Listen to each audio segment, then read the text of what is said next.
This week's best MMA bets, we're talking UFC 316. I'm going to give you guys my lock of the week, my most confident picks on the card. We'll talk favorite underdogs, Degen Props, and then we'll close it out with the parlays. So make sure you guys smash that like button. If you're new to the channel, subscribe.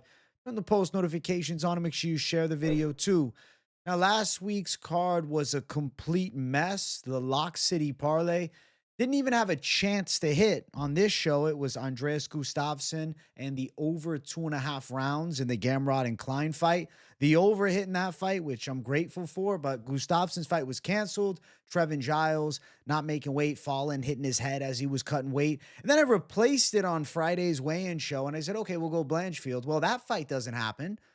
Right before they're about to walk out to the cage, Macy Barber's pulled out of the damn fight. So there was a bit of a jinx on last week's Lock City Parlay, and I think that I have to come with some vengeance here this week and do another Lock City Parlay for UFC 316. And I'm feeling pretty good about the one that I got cooking up. And without further ado, I think we got to jump right into it. The lock of the week.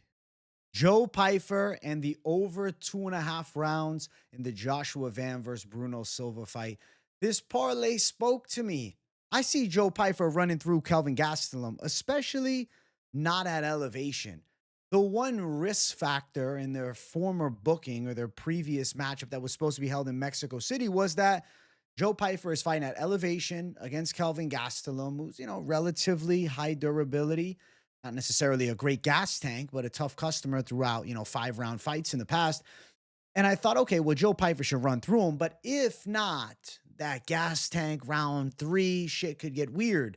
We don't have to worry about that in New Jersey at all. I think this is great for Joe Pyfer. I see a massive striking advantage. His hands are going to be a lot more powerful. He's a devastating puncher. I know Kelvin Gastelum has the cinder block head. I've been talking about it all week.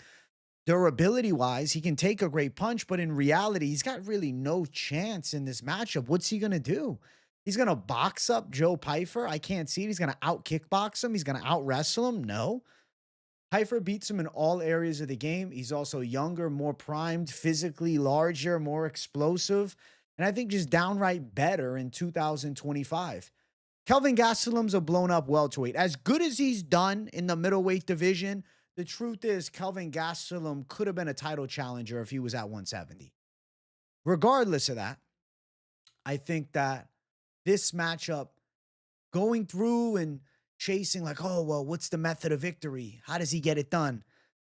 You're going to find yourself frustrated on Joe Pyfer. So I said, he might knock him out. Maybe he submits him. And it could even go distance with Gastelum's durability. But why am I stressing myself out?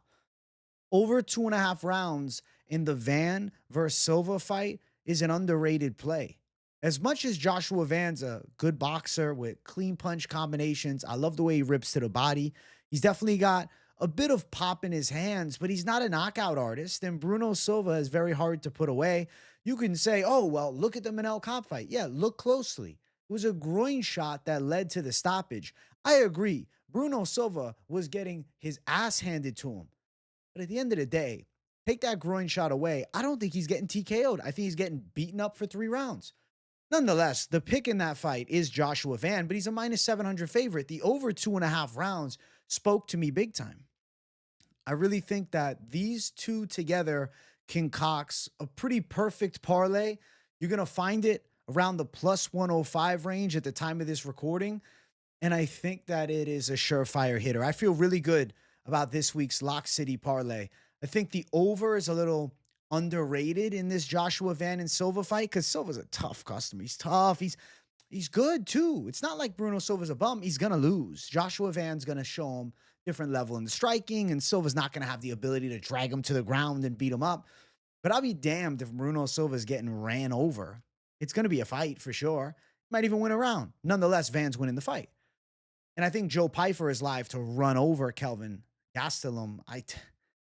To say he knocks out Gastelum, that's so crazy because Gastelum has that cinder block head. But would it be crazy if a big right hand from Joe Pyfer dropped Kelvin? Would it be wild if Pyfer is beating him up on the ground after hitting him, TKOs him, or maybe clubs and subs him? I don't think so. but I don't need to chase the method of victory, at least not for this section, at least not for the lock.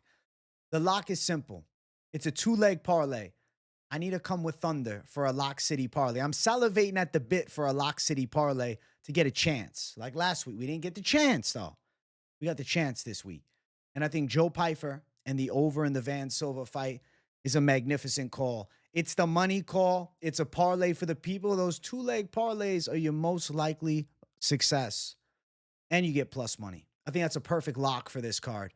Joe Pyfer and the Joshua Van Bruno Silva over. Lock City parlay. And I'm bringing the thunder for UFC 316. I'm excited as hell. I do want to jump to the next section. I want to talk some of my most confident picks on this card. Some of them, you're potentially parlaying up, but we'll talk about parlays again at the end. Let's run through them. Let's bring them up on the screen. You see a familiar face at the top. You see Joe Pyfer. Yes, of course. He's in the Lock City parlay. Yeah, he's a very confident fighter pick at minus 355 range. I think he's got a really good chance to win this fight. Now, going out there and saying, I'm going to throw down minus 355 money line, that's why the Lock City parlay was created. But he's going to win. And as far as picks-wise, I already broke it down. He runs through Gastelum. To dig into the props real quick, though, Pyfer by KO is plus 275, and Pyfer by submission is plus 255. So if he is getting a finish, you're nearly 3-1 money. If you think Pyfer just inside distance, plus 110, you're like, fuck it. I think he finishes Gastelum, but I don't know how. I don't want to risk it. But then you have the outcome that's definitely a possibility at plus 155. Pyfer wins by a decision. You see why I'm not really crazy about the prop betting side of this fight? Kelvin Gastelum's not easy to put away. And I think that it could be a 3-round domination from Pyfer where he actually shows improvement. A decision is not bad here. Him going out and forced to go 3 rounds with a crafty vet like Kelvin Gastelum and him looking pretty dominant doing it, I don't think that hurts his stock at all. He doesn't need a one-punch KO. I might rather see Pyfer work for 3 rounds. And I do think we see a Pyfer W. It's a matter of not if, I think it's a matter of when, and it's really a matter of how. So we shall find out. Nonetheless, Pyfer, confident pick. And officially, I was leaning decision, though. I won't lie. But the thought is in the back of my mind of a knockout. Now, next up, Azamat Murzakanov. Yes, the odds are shit. It's 5-1. I get it. Minus 500. There is a lot of hideous lines on this card. But I'll be damned if Azamat Murzakanov is getting knocked out by Brennison Ribeiro. And I think that's the only way Ribeiro can win. When you talk about this game, what? Ribeiro's going to drag him to the ground and sub him? His grappling's not that good. He's shown some takedowns, but he's not that good at grappling. He submitted Nergozi, but Nergozi turned out to be a fraud. Azamat Murzakanov's undefeated. He's beaten Dustin Jacoby, Alonzo Menafield recently. Those are good wins. Even Devin Clark, at one point, it's a good win. He's got dangerous striking. He's a southpaw who's really fast. Now, I see the naysayers, but wait, he should win. But, what about that reach of Ribeiro, though? Because they're trying to tempt you with that huge underdog line on Ribeiro. Brother or sister, if you're watching, either or. Brennison Ribeiro has an 81.5-inch reach. But it's not like this is something new. Azamat's not from middleweight normally having range. He's got a 71-inch reach. He's always had short arms. He's a short light heavyweight, but he's an effective one because he's extremely technically sound, and he actually has some good athleticism. He's explosive, deceptive explosiveness with real power in his hands, multi-shot combinations, and he's ready to go 3 hard if need be. Yes, he slows come round 3, but he's still gotten 3rd-round finishes before. Now, I think Azamat's going to look good in this fight. I think he knocks Brennison Ribeiro out. You're not going to have much fun playing the knockout. It's minus 275. Azamat by KO, maybe in a long shot parlay. Azamat money line, definitely. More so becomes a parlay piece. Azamat Murzakanov knockout in round 1 is my prediction. It's plus 120. I think the southpaw stance is going to give Brennison Ribeiro fits when he gets in close range, being when Azamat gets in close range on Brennison Ribeiro. Shout out to the Zen. Got to pop it out. I think we're going to see Azamat land some big shots in close.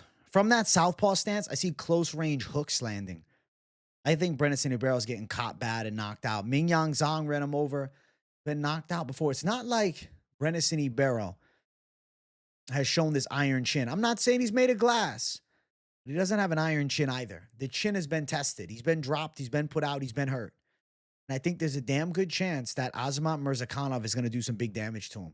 Ribeiro is on a win streak right now. Pierre Nergoji win was impressive. Gave him his first loss. Then Kyle Machado split decision. That was really not that impressive. Azamat Murzakanov undefeated in the UFC, 4-0. Was supposed to fight Johnny Walker. Was supposed to fight Nikita Krylov. Unfortunately, man, he withdrew from that fight against Krylov, but that's November, okay? So, I'm, sometimes you got to worry about the withdrawals, but I'm not too worried. I think he's going to be okay.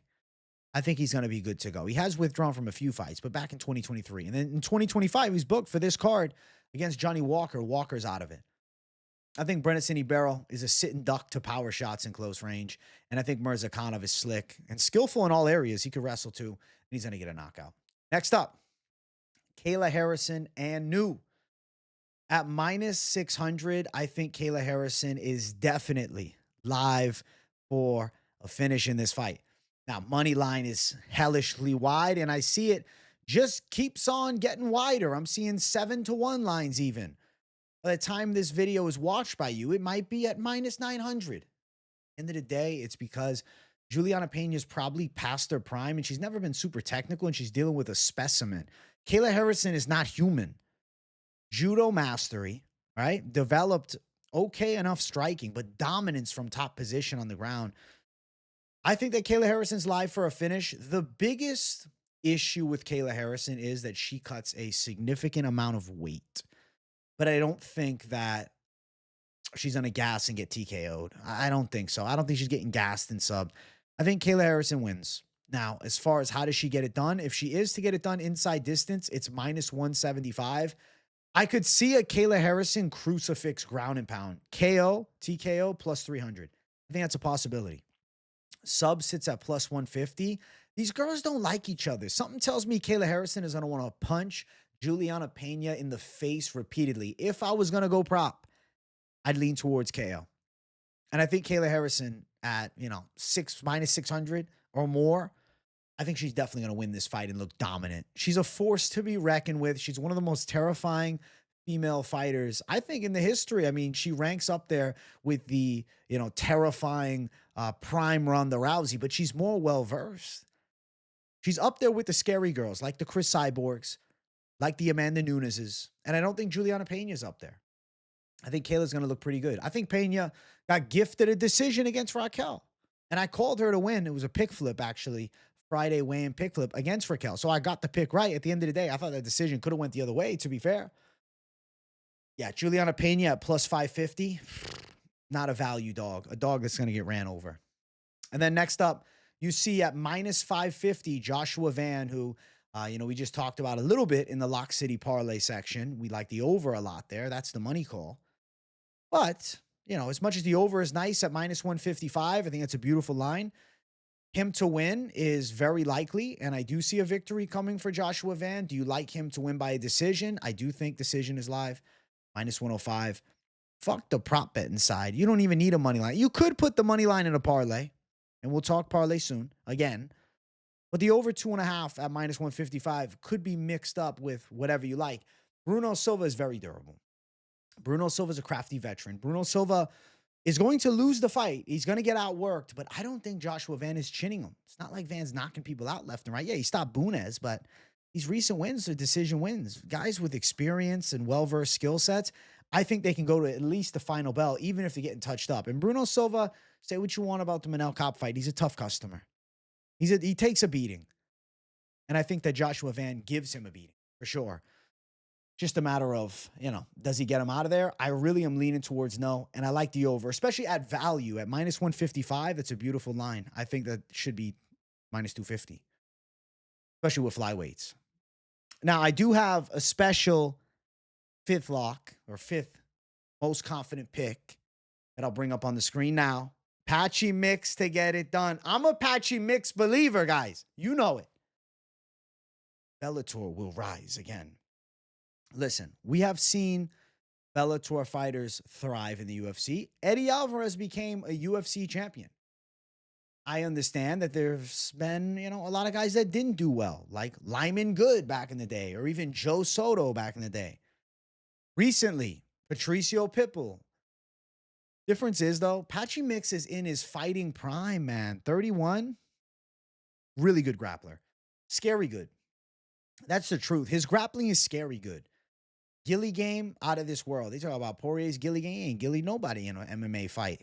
Patchy Mix got a Gilly. Patchy Mix got nasty knees. Boxing is okay. Good enough, though. Definitely good enough for a Bautista. Bautista's pretty well-rounded, very physically strong, in good physical condition, decent stand-up game, solid wrestling skills, good chin for sure. I don't think Patchy Mix is knocking Bautista out. I could see Patchy Mix taking Bautista's back and subbing him. I could see him landing a counter Gilly and getting a tap. But I feel like decision makes a lot of sense with Patchy Mix putting a good performance together against a dangerous veteran of the UFC, but also really an up-and-comer, Mario Bautista, who's on a nice win streak right now. And you got to respect the W. I mean, he beat Jose Aldo. Say what you want. I thought the decision could have went towards Aldo. Got the decision nod. Beat Ricky Simone, who's a tough game customer. Beat Damon Blackshear in a close-ass fight. Granted, Blackshear was on super short notice.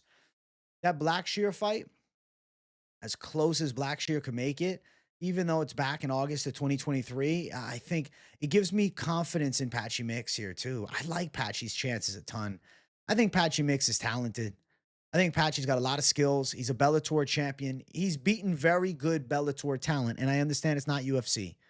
Magomedov twice. Say what you want about their most recent fight. He did submit him back in 2022. Knocked out Rafael Stotts. Choked out Sergio Pettis. Beat Kyoji Horiguchi. Even subbed up the likes of James Gallagher, who obviously had been exposed a bit at that point, but still is decent. There's solid wins on the resume for Patchy Mix, and I think a UFC debut win against Mario Bautista is like just what the doctor ordered. It's the perfect match of him stepping in on short notice. This is a dream scenario. I think Patchy makes a splash in his UFC debut around that minus 170, minus 180 range.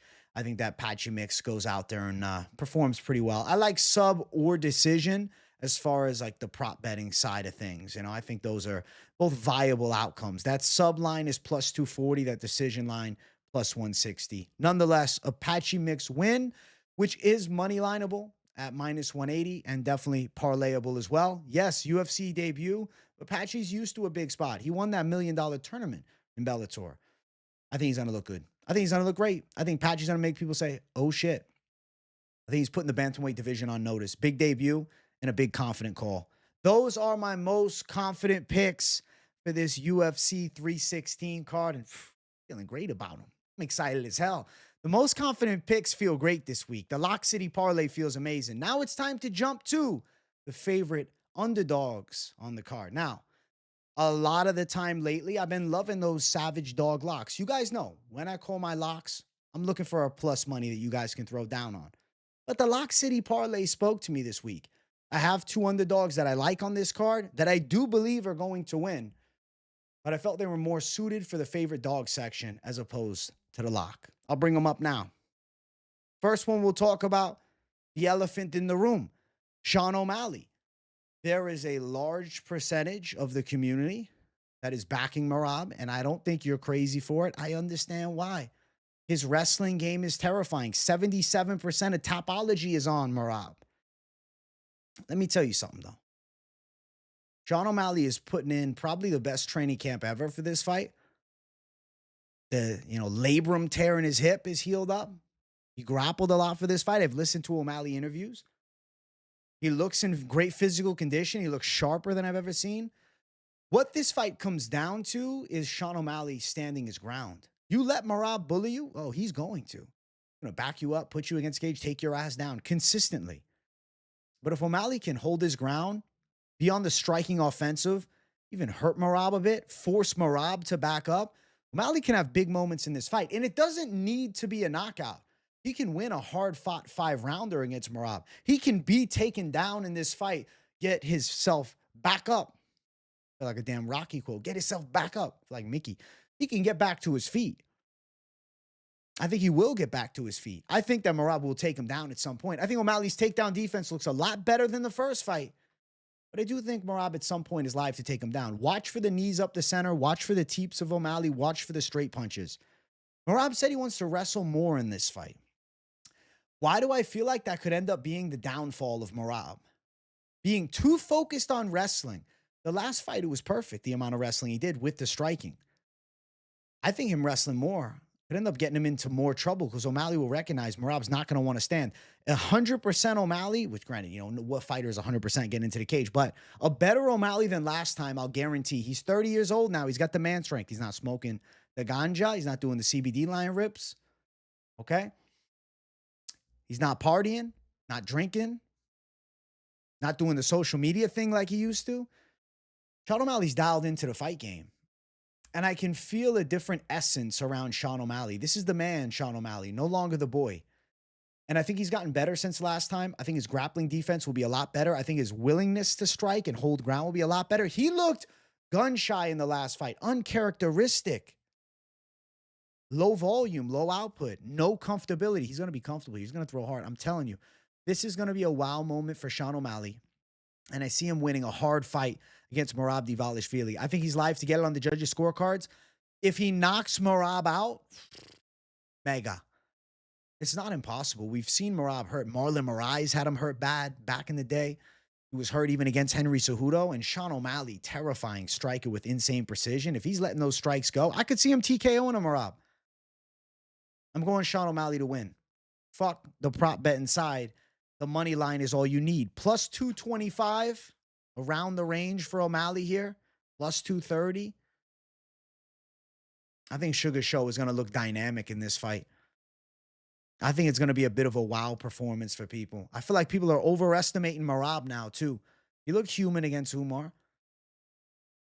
O'Malley to win by a decision, plus 475. O'Malley to win by KO, plus 350. I mean, there's good, you know, juice on the prop bet inside. I say KO or decision, but you got plus money straight on the money line. So if you're on the gambling side of this fight and you're just not listening for a breakdown, you want betting side.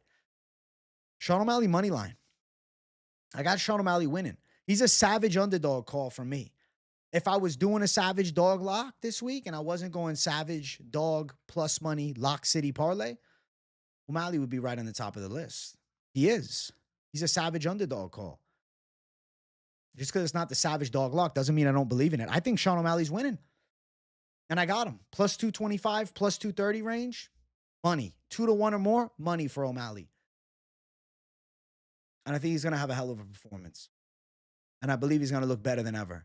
And I think if it's a close fight, it's going towards O'Malley too. Sugar Show for the W. Now I got to jump to my next. We got Andreas Gustafsson. Plus 160 for Gustafssonberg. I like Gustafsson. I was locking him last week as part of the parlay. Fight didn't happen. Now they give him Khaos Williams, who definitely has power, who's definitely dangerous with his hands, but Khaos is flawed. He's not super technical. He's got knockout power. He's a knockout puncher. He's wild, though. It's that Deontay Wilder thing. Not as clean even as a Wilder, though. Come on. I think Gustafsson could bully Khaos backwards, land big shots in close range, make him uncomfortable and close, drag his ass to the ground, turn it into a wild dog fight. I think Gustafsson's live for a hard-fought W on the scorecards or even a TKO here in a dirty fight against Khaos. Andreas Gustafsson has some of the nastiest dirty boxing we've seen in a while, and his clinch pressure is unreal. And I don't know how Khaos Williams deals with that clinch pressure. I don't think Khaos is some sniper from the outside. I don't think he can keep Gustafsson's off him. The way that Khaos wins is one-shot KO. I think Gustafsson outworks him. If we're going distance, it's Gustafsson on the cards. And I think that Gustafsson's live to TKO him too. Plus 160, straight money line, Gustafsson is live. It's live as hell. The over 1.5 at minus 155, I'd say makes sense. I could see Gustafsson getting a later stage finish, getting some control in round one, have some dangerous striking exchanges too. Gustafsson's toughness seems unreal as well. Gustafsson KO, TKO if he does get it done, plus 425. What's Gustafsson third round KO? Gustafsson third round KO, plus 1,500. I could see him wearing Khaos down against the cage, ripping him with big knees to the body, hitting him with close range punches, and just slowly but surely taxing that health bar and then stopping him. So Andreas Gustafsson, live for a later stage finish, definitely live on the money line, plus 160. I believe in him, and I'm picking him to win. We're going Andreas Gustafsson as one of the two favorite underdogs on this card. It's a savage call for sure. It's a call that I believe is going to come to fruition. Now, those are my favorite underdogs for this UFC 316 card. I do want to talk about some of my Degen props, some value overs, you know what I'm saying? Things like that. Make sure you guys hit the likes if you haven't yet and subscribe if you're new. Let's talk first things first. The one that spoke to me as far as a plus money call that I'm like, you know what? I got to mention this on the show. Sergey Spivak, Waldo Cortez Acosta. You're telling me that Spivak by sub at plus 375 does not make a ton of sense? Now, if you're like, yo, I think there's a finish, but I don't want to touch the line. Minus 190 ends inside distance is live as well. Yeah, the pick for me is Spivak sub. I think he gets Waldo to the ground, puts him in a place that he's not comfortable in, and subs him up. But of course, Waldo's heavy-handed. The knockout for Waldo is not an impossibility. It's plus 155, just to mention it. Now, the over that I like, I've already screamed about it all show. Van Silva over. That makes a ton of sense to me. That makes almost too much sense to me. I also think there's an over 1.5 in the Luque and Holland fight. And I'll say it again, Van by decision makes a ton of sense in this fight with Bruno. Van decision currently at minus 105, though. Not a great line, but I do think it happens at minus 105. Is there anything else jumping out at me? Do I want to say anything else? I mean, you saying you inside distance. Let me just mention it. It's minus 140. That kind of sucks. But I do think it's live to come to fruition. I think use live for a KO or a submission. KO plus 190, submission plus 275. I had to pick one. I'll say he's going to strike and land the KO at plus 190, but path of least resistance is definitely taking that fight to the ground. Definitely using some grappling skills. I like those for the Degen prop section. I don't want to go too ballistic and crazy. We talked a lot about big plus money and degenerate savagery. I want to bring the true degenerate savagery at the end of the parlay section, but I also got some good save calls. I'm excited. I want to jump to everybody's favorite section, mine included. Let's talk the parlays for UFC 316. I'll go one by one and talk about everything and why. At the top, safe but boring. I think that's so beautifully said. Minus 203. Joe Pyfer, Joshua Van. Yeah, it's not fun at, minus 203. It's not like, yo, that line's calling my name. But I'll be damned if these two guys don't win. Confident picks that I see hitting, and at minus 203, I think it's pretty close to a damn lock. The safe but boring's on fire. It hit last week, too. It's hitting plenty weeks in a row. Safe but boring is kind of the magic call. If you're looking for just high likelihood of success, that's it right there. Now, if you want to go for something that's relatively safe, that gives you a tiny bit more value, and you want different picks in the mix, Pyfer, Harrison, and Murzakanov, minus 132, that's safe-ish. I do think it's live to hit. Now, if you think, hey, I want an alternate, this should hit. Harrison and the Van Silva over 2.5 at minus 110, I think it should hit.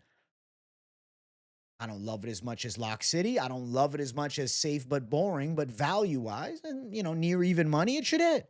Then, of course, we got Lock City. I don't need to say anything else about that. Pyfer and then the Van versus Silva over 2.5 plus 105 range. Yes. Now, a W call down below, though. Pyfer, Harrison, Murzakanov, and the Van Silva over 2.5 at plus 190 sounds pretty damn good. A quality play that I think is very live is Pyfer, Van Silva over 2.5 and Patchy Mix. Now, the sneaky motherfucker play. All right, this is sneaky. You throw Murzakanov by KO. It's not a great line if you look at a money line it or even put it in a 2-leg. When you put it to a 4-leg, it's going to give you some value. With Mix, with the Van Silva over and Pyfer, this one at plus 353 is a sneaky savage call. Now, if you are looking for the savage call, Pyfer, Van Silva over 2.5, and Sugar Sean O'Malley at plus 607, savage. Savage. Savage underdog call with the Lock City parlay. That's beautiful at plus 607. Now, if you're looking doggy style, you're like, listen, I want 2 underdogs. I don't give a fuck. You're a menace. Gustafsson with O'Malley, plus 825. You're going doggy style, man. You're going doggy style. I think you're live for it, too. I feel like it's going to hit. It's definitely in the running. Now, if you're looking for something Degen, and it's a 4-leg Degen, Pyfer, Van Silva over 2.5, Mix, and O'Malley, plus 1,040 for a 4-leg parlay is fucking beautiful. It's fucking beautiful. Now, if you want to go Degen Savage mode, look at that. Pyfer, Van Silva, and then what? The over, of course. O'Malley and Gustafsson, plus 1822. Plus 1822 for a Degen Savage call, that's pretty damn amazing. That's beautiful, actually. Degen Savage call like that? 4-leg? That isn't out of this realm of possibility. That's very real. My God, I'm loving the parlays this week, guys. I'm getting excited talking about them with you guys right here. I'm getting excited as hell. I'm going to give you one. This is going to be your second sneaky motherfucker. And I'm sneaking it in. I'm not bringing a graphic up. Only you're going to know if you stuck around.